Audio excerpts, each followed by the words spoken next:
நாம் சிந்தித்து பார்க்க வேண்டும். நாடாளுமன்ற தேர்தலிலே மக்கள் ஒரு மாதிரி வாக்களிப்பாங்க, சட்டமன்ற தேர்தலிலே வேறு மாதிரி வாக்களிப்பார்கள். அதுதான் தமிழ்நாட்டுடைய நிலைமை. 2019 நாடாளுமன்ற தேர்தல் நடைபெற்றது. அப்பொழுது 39 நாடாளுமன்றத்தில் 234 சட்டமன்ற தொகுதி இருந்தது. அதில் 2 தொகுதியில தான் நாம் வெற்றி பெற்றோம். அப்பொழுது இடைத்தேர்தல் நடந்தது. 22 சட்டமன்ற தேர்தலில் 9 தேர்தல் நாம் வெற்றி பெற்றோம்.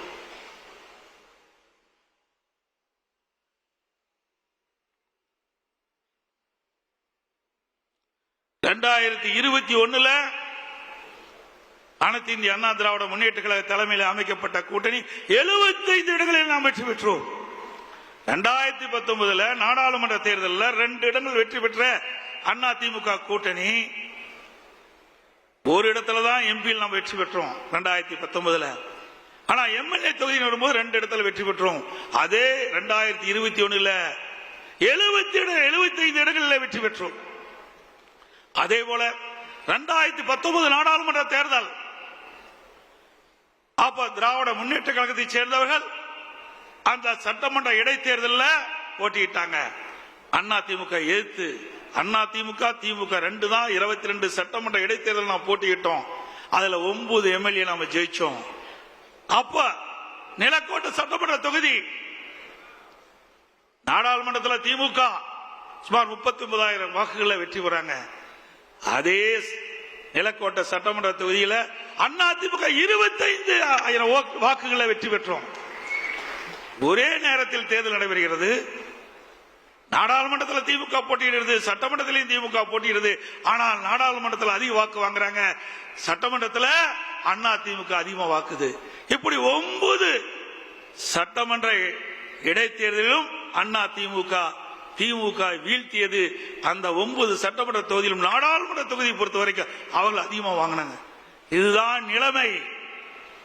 அது மட்டுமல்ல, 2024 சட்டமன்ற நாடாளுமன்ற தேர்தல் நடைபெற்றது. அதுல 39 தொகுதி திமுக தான் வெற்றி பெற்றாங்க. அந்த 234 சட்டமன்ற தொகுதியில் அண்ணா திமுக கூட்டணி அந்த எம்எல்ஏ தொகுதி 234 சட்டமன்ற தொகுதி 39 நாடாளுமன்றத்தில் வருது. 10 இடங்கள் நாம் வெற்றி பெற்றோம். இன்றைக்கு பாரதிய ஜனதா அண்ணா திமுக கூட்டணி அமைச்சிருக்குது. 2024 நாடாளுமன்ற தேர்தலில் அண்ணா திமுக கூட்டணி வாங்கின வாக்கு திமுக பாரதிய ஜனதா கூட்டணி வாங்கின வாக்கு ரெண்டையும் சேர்த்துனா 41.33%. அண்ணா திமுக வாங்கின வாக்கு நாடாளுமன்றத்தில் 23.5%. பாரதிய ஜனதா நாடாளுமன்றத்தில் வாங்கின வாக்கு இரண்டையும் சேர்த்தா 41.33%. அப்போ அந்த 234 சட்டமன்ற தொகுதி 39 நாடாளுமன்றத்தில் இருக்குது. இதுல அந்த 41.33% வாக்குல பார்த்தா 84 சட்டமன்ற தொகுதி வெற்றி பெறுகிற வாய்ப்பு இருக்குது. அதிகமா வாங்கியிருக்கிறோம். 84 சட்டமன்ற தொகுதியில அதிகமான வாக்குகளை பெற்றுக்கிறோம். 15 சட்டமன்ற தொகுதியில 1% வாக்கு தான் குறைவு. 18 சட்டமன்ற தொகுதியில 1-2% வாக்கு தான் குறைவுபட்டிருக்குது.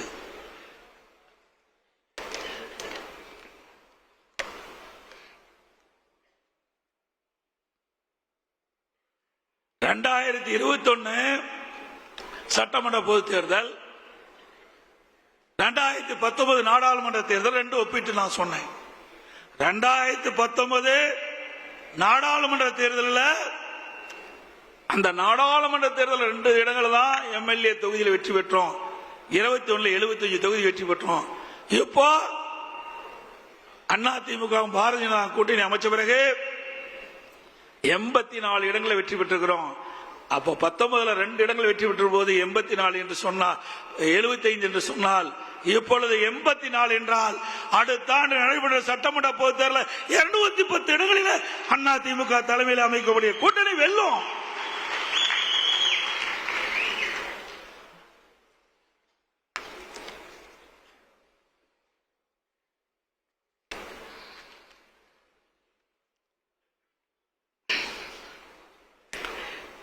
இந்த நம்முடைய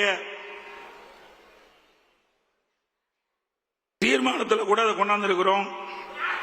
திமுக கவர்ச்சிகரமா 2021 சட்டமன்ற பொதுத் தேர்தலில் சுமார் 525 அறிவிப்புகளை வெளியிட்டாங்க.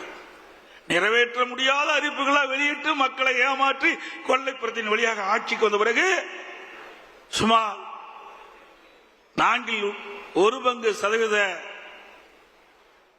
அந்த அறிவிப்பை கூட நிறைவேற்ற முடியாத ஒரு சூழ்நிலை. அதுல முக்கியமானது கல்வி கடன் ரத்துனாங்க, இல்ல கேஸ் சிலிண்டர் மானியம் கொடுக்கல, பெட்ரோல் டீசல் விலை குறைக்கல, நீட் தேர்வு ரத்துனாங்க, அதுக்கு ரகசியம் இருக்குன்னு சொன்னாங்க. இதுவரைக்கும் ரகசியத்தையே சொல்லல துணை முதலமைச்சர்.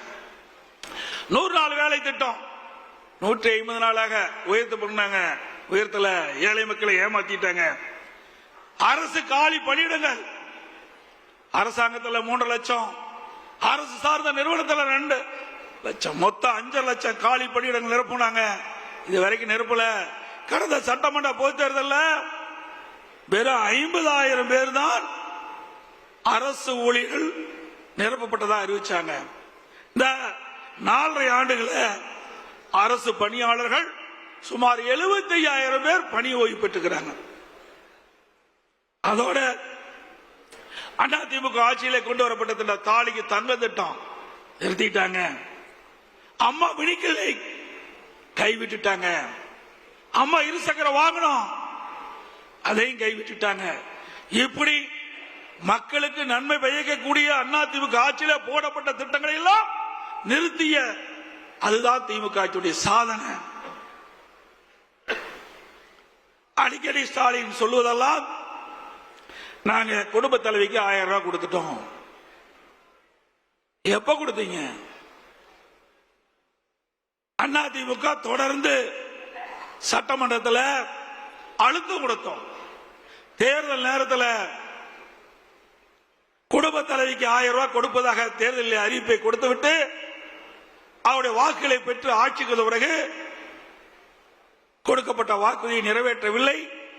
அதனால கொடுக்கப்பட்ட வாக்குறுதியை நிறைவேற்றுகின்ற விதமாக மாதந்தோறும் குடும்ப தலைக்கு 1000 ரூபாய் கொடுக்க வேண்டும் என்று பிரதான எதிர்க்கட்சி என்ற முறையில் நம்ம தொடர்ந்து சட்டமன்றத்தில் அழுத்தம் கொடுத்தோம்.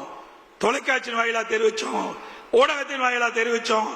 நம்முடைய சட்டமன்ற உறுப்பினர்கள் தொடர்ந்து சட்டமன்றத்தில் அழுத்தம் கொடுத்தாங்க.